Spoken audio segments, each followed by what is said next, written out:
guys! We are now on our last day of our 20-day trip here in Europe. And ngayon naisip ko kasi na mag-create ng video and give you guys some tips, lalo na pagdating sa pag-i-impake ng mga gamit. Bilang ang dami nagtatanong sa akin tungkol dun sa mga nadala ko na na-post ko sa IG stories. So, I decided to make this video somehow para makapagbigay sa inyo ng mga konting tips dun sa naging biyahe namin and how it was somehow easy for the both of us bilang 5 cities yung pinuntahan namin dalawa.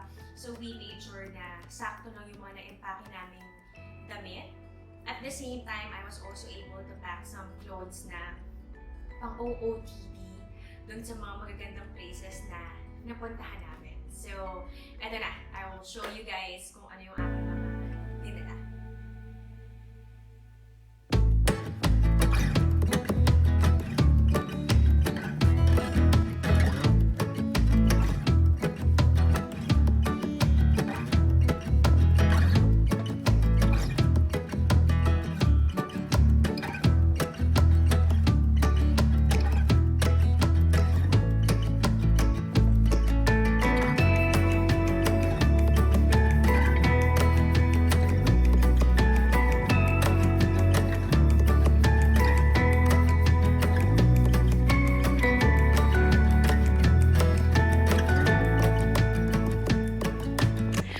Okay, so mag-start muna tayo sa aking makeup. So, syempre kailangan maganda pag bumabiyahe.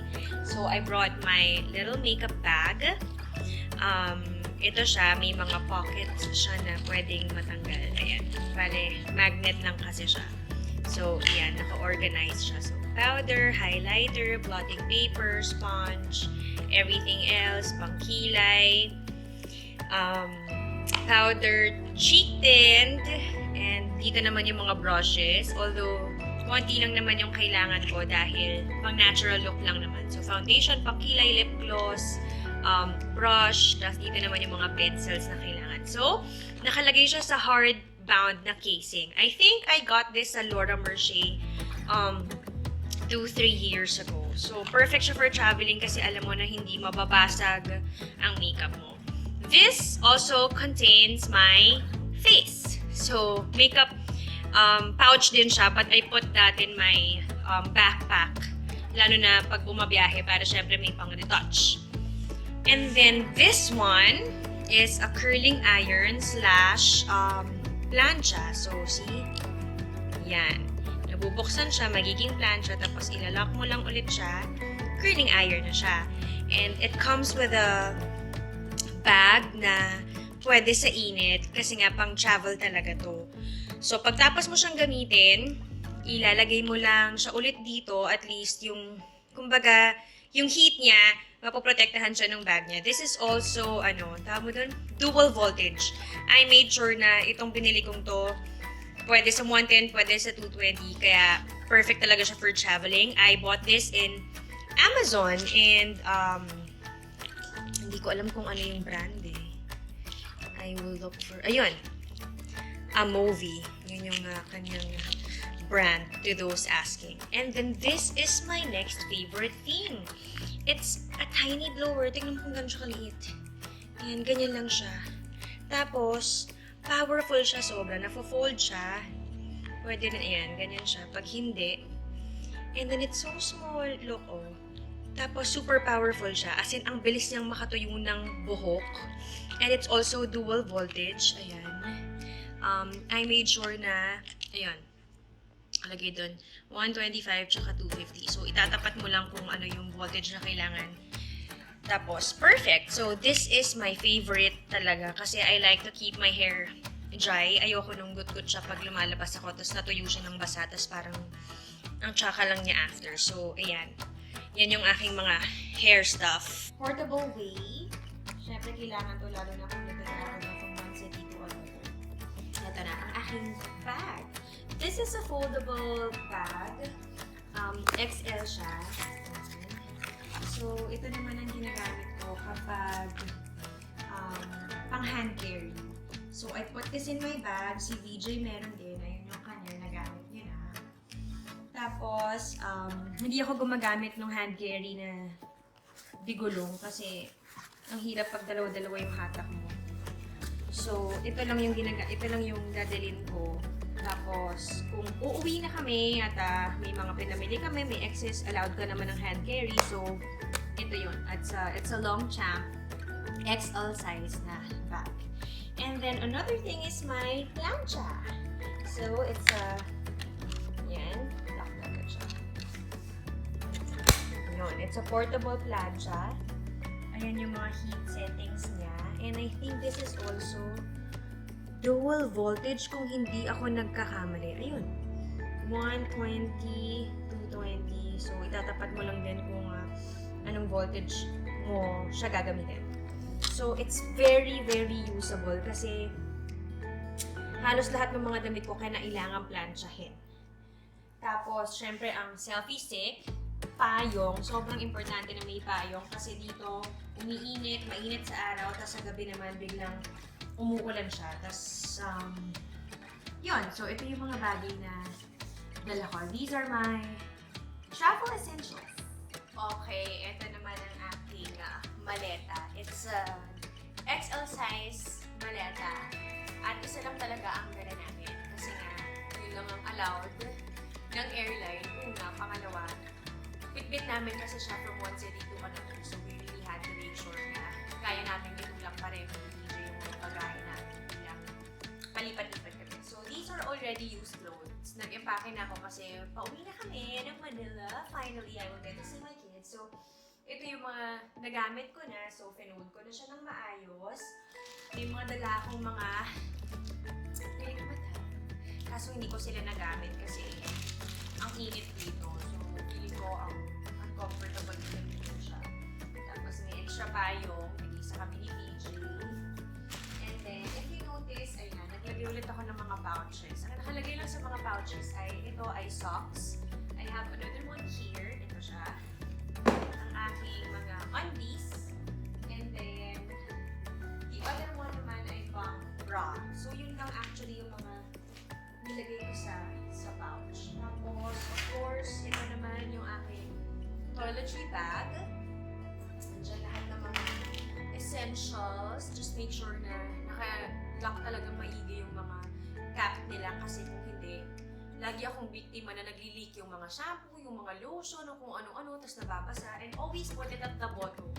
Ayan o, ito yung gulong niya. Para kung sakali mga may tumapon, hindi maapektuhan yung ibang gamit mo. This is my laundry bag. So, pinode ko na siya. And I made sure na flat siya. Para hindi siya masyadong bulky. So, fold mo siya ulit, tapos ayusin mo lang siya ng maayos dun sa loob. Tapos, ito naman yung aking sapatos. In this trip, I only brought 2 pairs of shoes.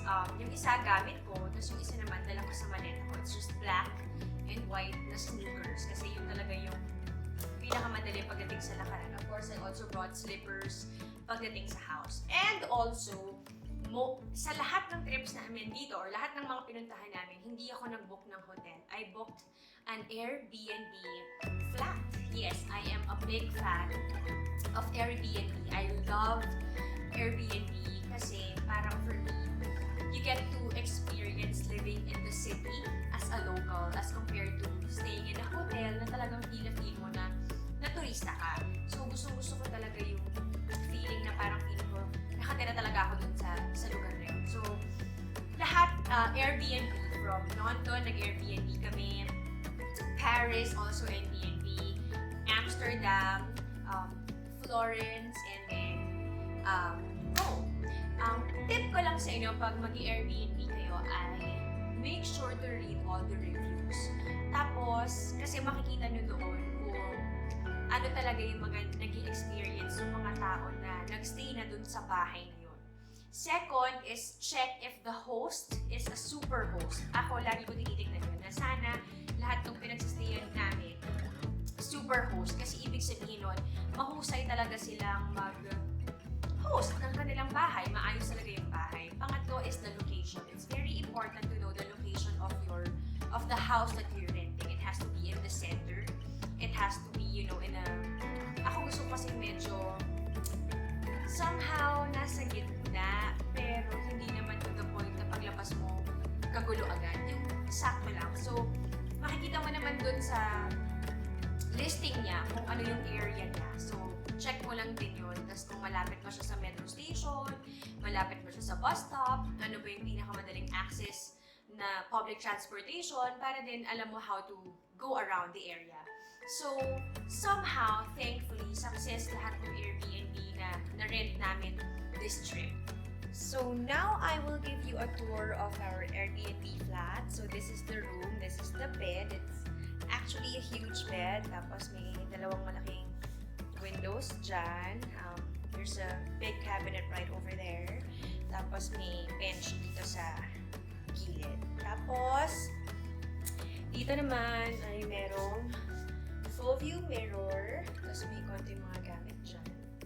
And then behind me is the restroom. So, the good thing about Airbnb flats, ang lalaki kasi nila, unlike hotel rooms, depende sa budget mo. Kung gusto mo ng suite, syempre mas mahal yun. Although, syempre, usually mga deluxe room, maliliit lang sila. So, there's the toilet, the sink, and of course, the shower is here. So, as you can see, mas malaki siya, mas spacious. So, swerte lang din siguro kami, but, you know, it's really very comfortable staying here. From the room, ito naman ang aming living room. So, this is the main door. And then, this is the living room. Hi, love. Ito naman ang dining area. There's a big window at ang kanyang very cute kitchen. So, dito kami nagluluto ng breakfast namin every morning. And, as you can see, very comfortable siya. Spacious din siya, and may aircon. And then, what else? Meron din siyang washing machine. So, it's perfect na whenever you travel, yung nabubook din yun na Airbnb, merong mga washing machine. Kasi, nakakapaglaba kayo, nakakapag-replenish kayo ng mga damit, lalo na kung nauubusan na kayo. So, we were able to wash our clothes, I think, twice during this trip. So there. So that's it, guys. I hope you enjoyed the video and somehow ay nakapagbigay naman ako ng tulong dun sa mga tips na i-share ko sa inyo pagdating sa pagbabiyahe because somehow napagaan naman ang buhay namin dalawa ni DJ sa 20 days na bumiyahe kami dito sa Europe. And you know, I discovered that there are actually a lot of things na pwedeng makatulong sa'yo na hindi mo kailangan gumastos ng sobra-sobra.